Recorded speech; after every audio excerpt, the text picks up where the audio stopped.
Motor City, she watched the movie. Please, please, please, I beg, please, I'm on my knees, please watch the movie. It's so good. It's so good. It's gonna be swept under the radar because of all the big titles that are coming out right now, like Spider-Man and the Odyssey. But I'm telling you right now, watch the movie. It is so good. You're not gonna regret it. I'm telling you, please.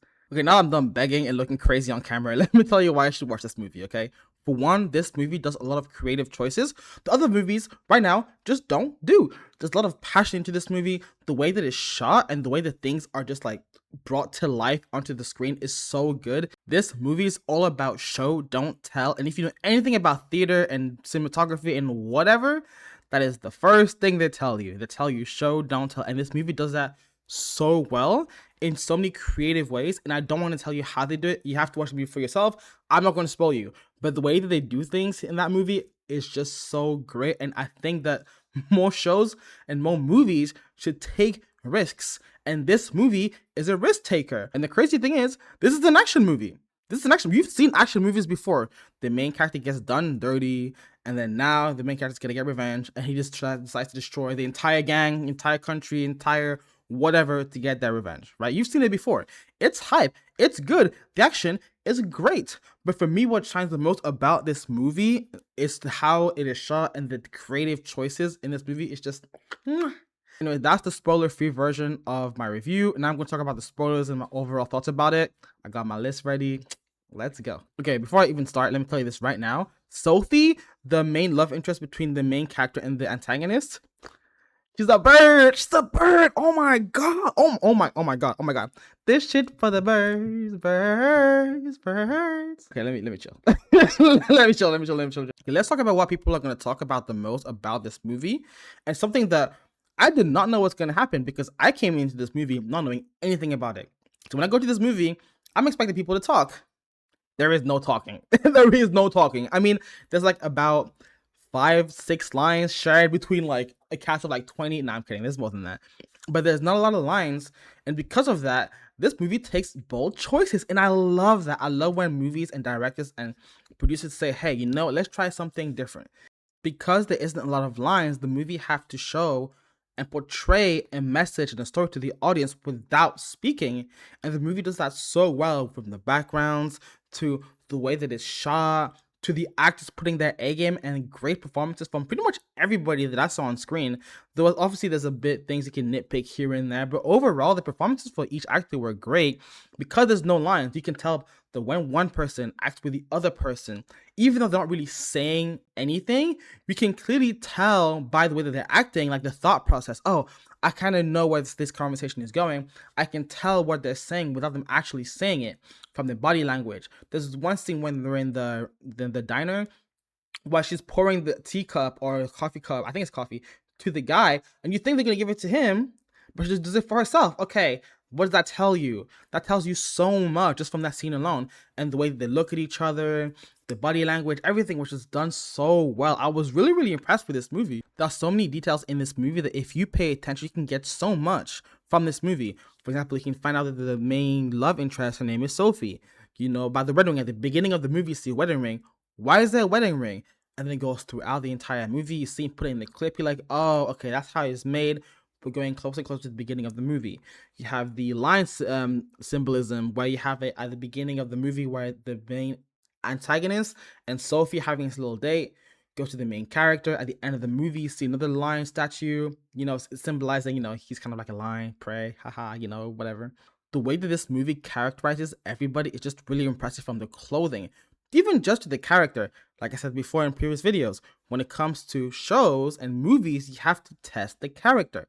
At the beginning of the movie, when his car gets robbed, before all of this starts happening, there's a wedding ring in the car. And he sees the car and sees the wedding ring. He does not care about this damn car. You know who he does care about? The wedding ring. That tells you so much about the person. When I told you about the diner scene, that tells you so much about Sophie and then everybody else who's in that room. And when the movie decides that people need to speak, everyone pays attention in the theater. You can feel it because it's important. You're like, oh, okay. At the end of the movie, when they're old and decrepit and whatever, and they have a conversation, it's not many words, but whenever they speak, you're like, ah, right? When Sophie says, I love him, I loved him, I loved him. It really hits. You know why? Because no one spoke this entire movie. So when people start speaking, you're like, whoa, damn. The knife diversion in the elevator scene was great because you see this knife and it's stuck on the floor. It's choreographed amazingly. You see this knife, the left, the right, and you think the knife is gonna take play in killing that guy, but it doesn't. It was a gun.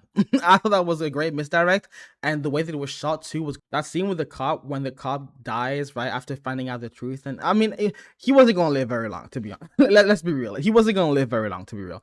But the thing is though, when when he dies and then like the music comes up and it's like, okay, maybe I've been on TikTok too long, but you know that meme where it's like da, da, da, da, da. I couldn't get it out of my head, and another scene still hit with that in my mind, but I couldn't help but chuckle. I don't think it was done on purpose, but still, I thought that was great. Okay, now I'm going to talk about some negatives about the movie. For one, I love the fact that they don't speak, but sometimes it kind of dragged the movie out a little bit. Or it's like, okay, you guys should probably speak a little bit in this scene, right?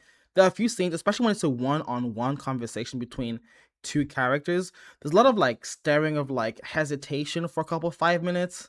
Then they sit down, then they stare, and it's pretty obvious like what they're saying, so sometimes I'm confused to why they're just staring at each other for so long.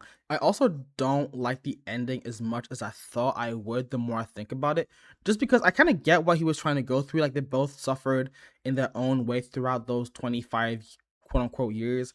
And the fact that the main character suffered through went through jail, still got his revenge. It's kind of like a prey. Once you have your eye on something, he never lets go. Right, and showing the difference between the main character and the antagonist and the different mindsets towards it, and how the antagonist is very much living in fear for those 25 years because he's scared that the MC is gonna come and get his revenge and yada yada yada. But for me, 25 years, and it's not the fact that it's 25 years of vengeance, it's the fact that he escaped. He didn't need to escape. He could have just died in that car. Also, I really, really did not like the way that Sophie was treated the entirety of the movie, and I'll get to tell you why. Also, that scene of her being evicted didn't need to be there because now it just shows a weird confusion onto what her motives are. Because straight after that, she starts relapsing with the antagonist, right? So now it seems like the only reason why she's with him is to pay for rent. But no, she just still likes him and she feels betrayed that the main character had a bunch of crack in his car, even though he didn't actually do it. But that was weird to me, especially since after that, there was no scene in which it showed that she was using him for money because she couldn't pay rent, which was weird to me. And I know in this movie she's loved dearly by the main character and the antagonist, but she hasn't really done anything in my eyes to really warrant that strong amount of love towards this character, right? It's just kind of like explicitly shown that yeah, they love her, they love her a lot.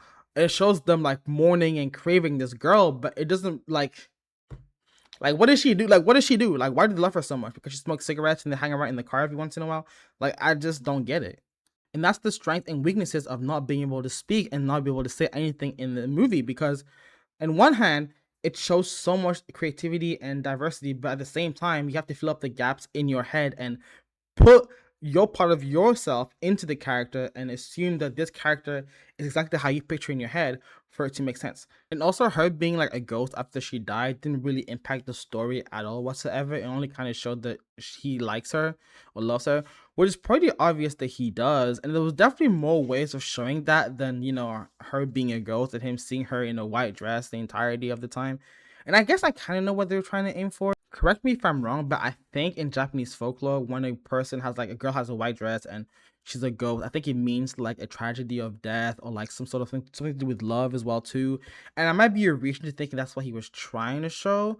But either way, nothing really changed the story of her being a ghost. More so like, oh, I still love her, woo. But realistically, that's a nitpick. Honestly, this movie was great. I really thoroughly enjoyed this movie and I can't recommend it enough.